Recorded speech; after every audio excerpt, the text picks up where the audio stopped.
Halo teman-teman, bertemu lagi di channel saya Bob Siahaan. Pada video sebelumnya kita sudah membahas bagaimana menghitung PPh pasal 21 bukan pegawai yang menerima penghasilan bersifat berkesinambungan.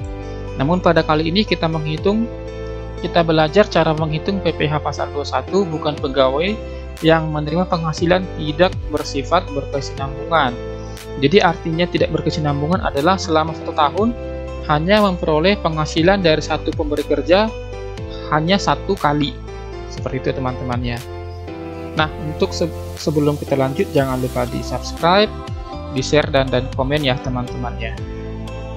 Dasar hukumnya adalah Undang-Undang PPh dan teknis pemotongan PPh pasal 21. Kemudian pengertian sederhananya PPh pasal 21 dikenakan kepada wajib pajak orang pribadi dalam negeri. Nah, dasar pengenaan pajak untuk penghasilan yang tidak berkesinambungan adalah 50% dikali penghasilan bruto dikali persentase tarif. Nah, perbedaan di sini dengan contoh sebelumnya adalah tidak ada pengurangan PTKP atau penghasilan tidak kena pajak. Jadi langsung 50% dikali penghasilan bruto dikali tarif, tergantung tarifnya masuk ke lapisan yang keberapa.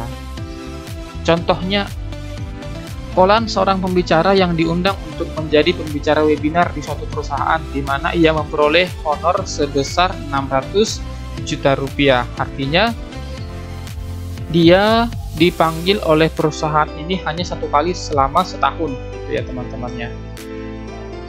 Nah, kita cari honornya 600 juta, 50% dari honornya 300 juta. PTKP-nya 0. Kenapa 0? Karena dia hanya menerima penghasilan dari perusahaan tersebut 1 kali, sehingga tidak ada pengurangan PTKP. Sehingga penghasilan kena pajaknya adalah 300 juta. Kita cari 5% dikali 50 juta adalah 2.500.000.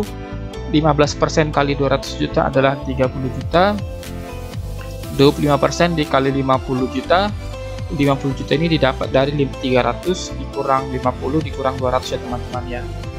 Kita kalikan 25% dikali 50 juta, hasilnya 12.500.000.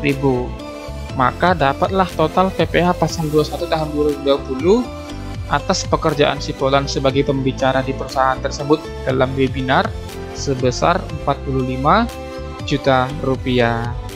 Namun kalau seandainya si Polan ternyata hanya menerima penghasilan